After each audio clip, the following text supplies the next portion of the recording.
come to my attention that last week's sermon ran a little longer than what I originally anticipated.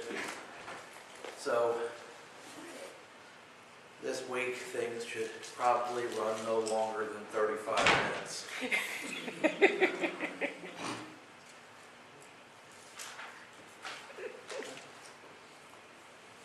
But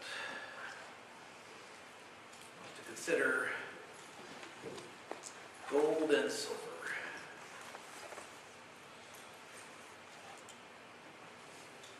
A lot of different issues the Bible addresses. And if the Bible tells us how to deal with a particular problem, then we know how to deal with it. We have our answer. That's all there is to it. The Bible tells us how to deal with the laws of men. And so we don't have to wonder about that. It tells us how to deal with the old law. It tells us how to deal with persecution. But what about those times when the Bible does not specifically address that particular issue? What about the times that, well, maybe the Bible deals with it, but we don't know where that is. We don't know what it says, and we have to make a decision right then. Well, we have a rule of thumb. Matthew 7:12, Jesus said, "Therefore all things whatsoever ye would that men should do to you, do ye even so to them. For this is the law and the prophets."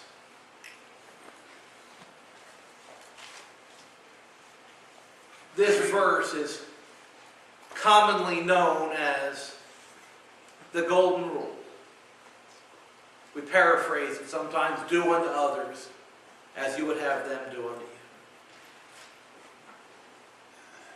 Now, is this teaching of Jesus something completely new and different?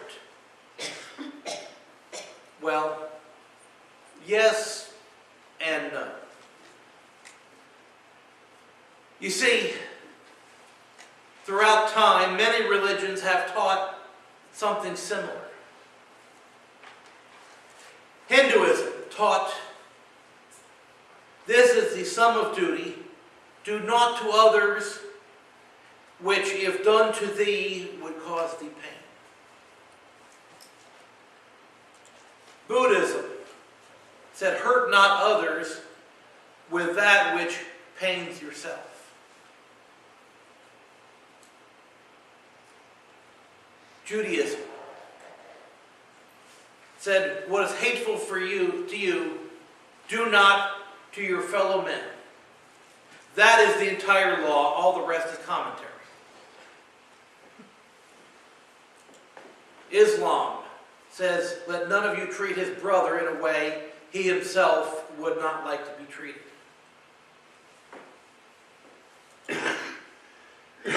Baha'i, "He should not wish for others that which he does not wish for himself, nor promise that which he does not fulfill." The writings of Confucianism says, "What you do not want others to do to you, do not do to others." Now,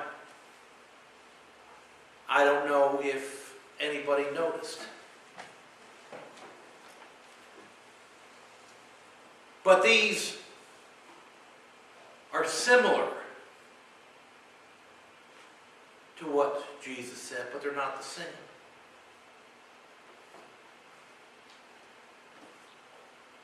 We might consider these the silver rule, because all these different religions say don't do to somebody else what you don't want them to do to you.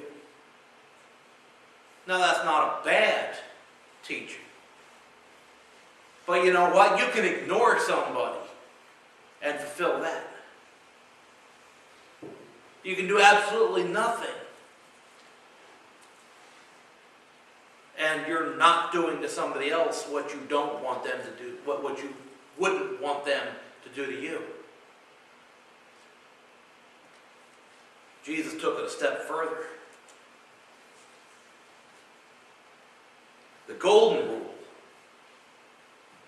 goes a step further from not doing something harmful to doing something good. Do to other people what you would want them to do to you.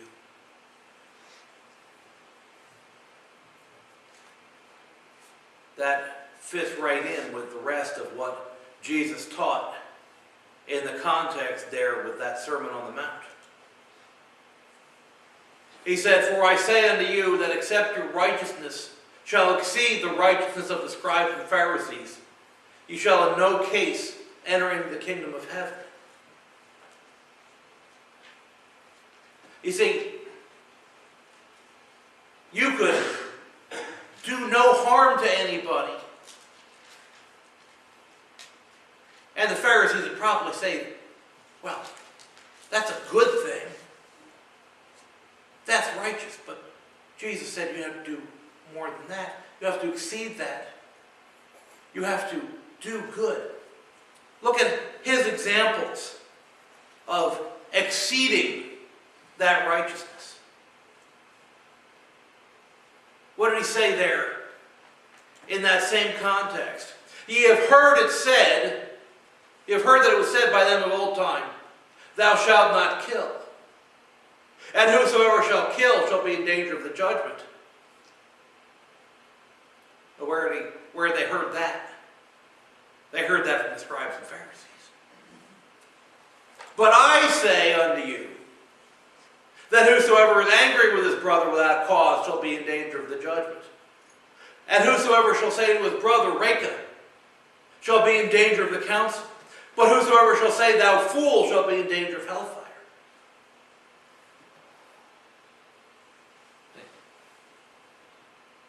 They thought it was good enough just don't kill. Jesus said, don't even be angry with your brother without cause. Ye have heard that it was said by them of old time, "Thou shalt not commit adultery." But I say unto you, that whosoever looketh on a woman to lust after her hath committed adultery with her already in his heart. Well, so as long as you don't go this far, you're fine. Jesus said, don't even take that first step.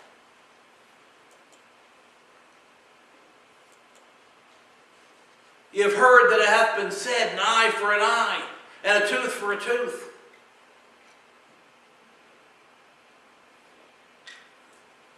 How many people have ever actually looked that up in the context? In the original context, that was a measure of mercy. If somebody wronged you, you were not allowed to wipe out their entire family if they wronged you. That limited how much punishment they were supposed to get.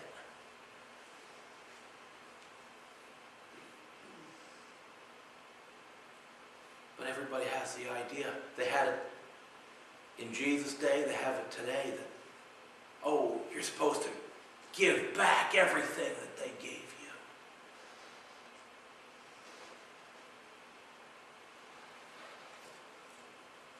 What did Jesus say? To exceed that righteousness. But I say unto you, that you resist not evil. But whosoever shall smite thee on thy right cheek, turn to him the other also.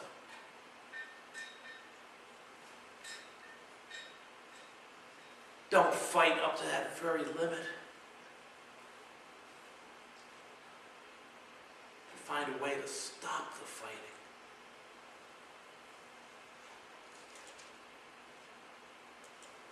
You've heard that it has been said, Thou shalt love thy neighbor and hate thine enemy.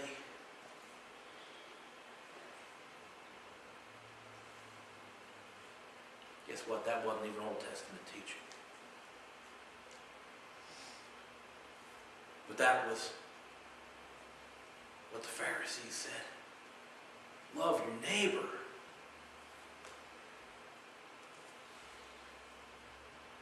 As long as you keep it limited to a close neighbor.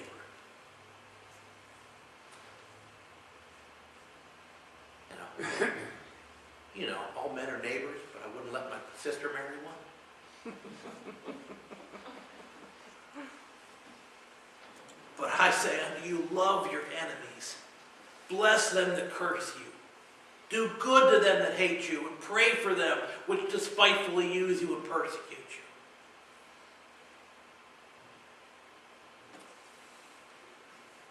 That's righteousness exceeding that of the Pharisees. Guess what? That's that golden rule. Because isn't that how you would want someone to treat you?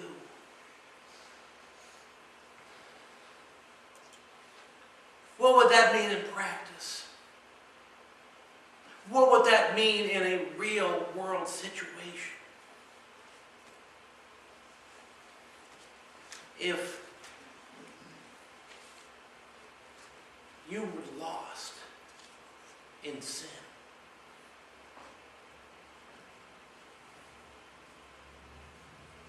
how would you want someone to treat you? Well, nobody would want to hear something like that, but even worse, nobody would want to be left there. You would want to be told that you're in danger, but you want to be told in a kind and loving way.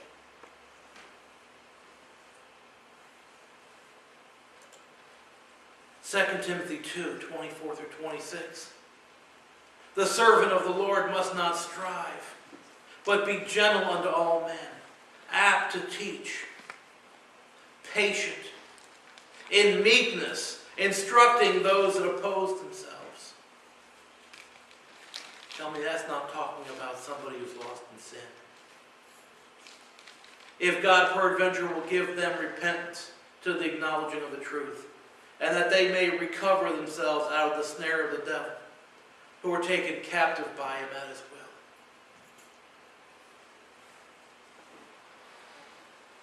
will. Ephesians 4:15, speaking the truth in love, may grow up into him in all things, which is the head, even Christ.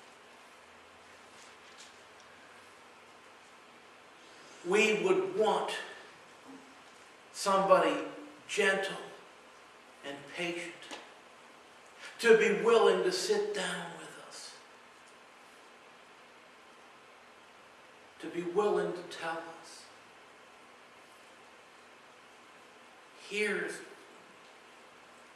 your situation, but there's hope.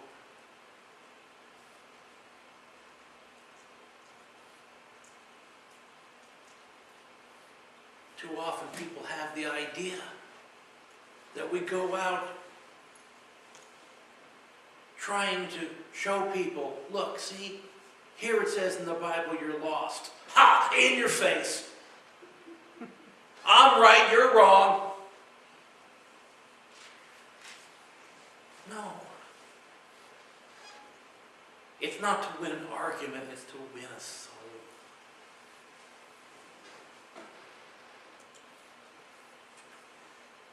How about if a person who is a Christian needs correction? Well, once again, nobody likes being told they're wrong. How many people love having somebody come up to you and say, you know what, you're wrong? Of course not. But how many people like being wrong? Of course not. You want to be corrected in a kind way so that you're not wrong anymore.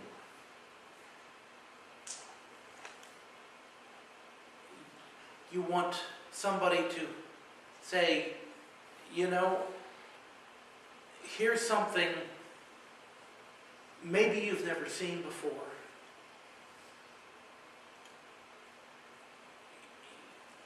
You know, here's something that I've noticed. Same idea.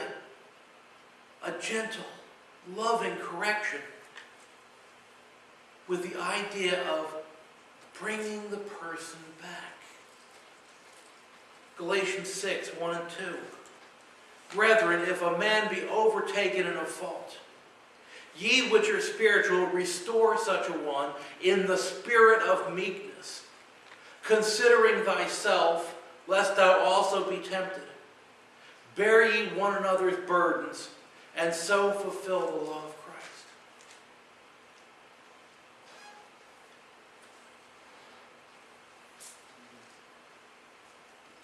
We don't want to go up to somebody and say, well, you know, you remember the time you told me I was wrong? Now it's my turn.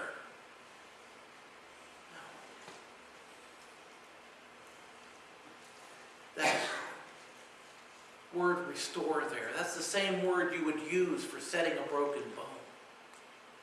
Anybody ever break a bone? Ever have it set? Is it the most pleasant experience at the time? Nope. But you know what? It feels so much better afterwards. Because things are back where they're supposed to be. The pain can finally stop. And the healing can begin. That's the idea.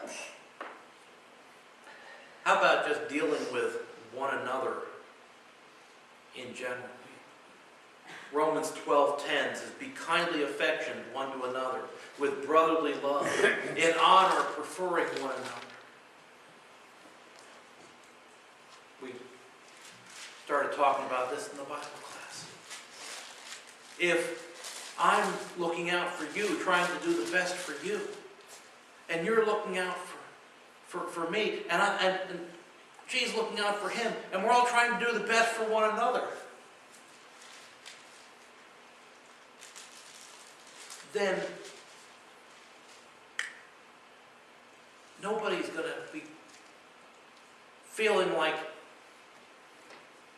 well, look at me, I'm feeling neglected. Nobody's taking care of me. No, guess what? I'm going to have a room full of people taking care of me. You're going to have a room full of people taking care of you.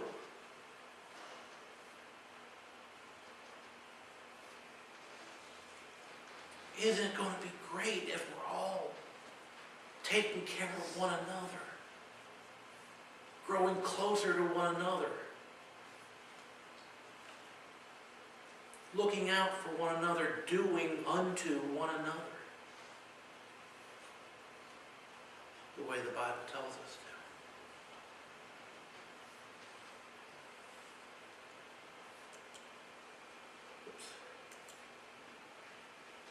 Jesus described the two greatest commandments as, thou shalt love the Lord thy God with all thy heart, and with all thy soul, and with all thy mind, and thou shalt love thy neighbor as thyself. Well, the details of that changed from the Old Testament to the New. But the concept hasn't. If we love God with all our heart, soul, mind, we're going to strive to do what He's commanded us to do. And if we love our neighbors, we're going to look out for each other. We're going to try to do unto others as we would have them do to us.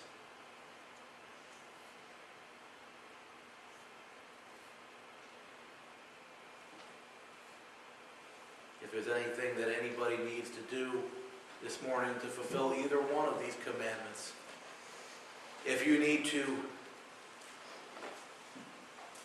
fulfill God's commandments and obey the gospel, be baptized into Christ, that can be done this morning. If you've wronged your brother, you can make things right. If there's anything that we can do to help, we ask that you would come forward at this time in simple, obedient faith. As together we stand and sing a song of encouragement.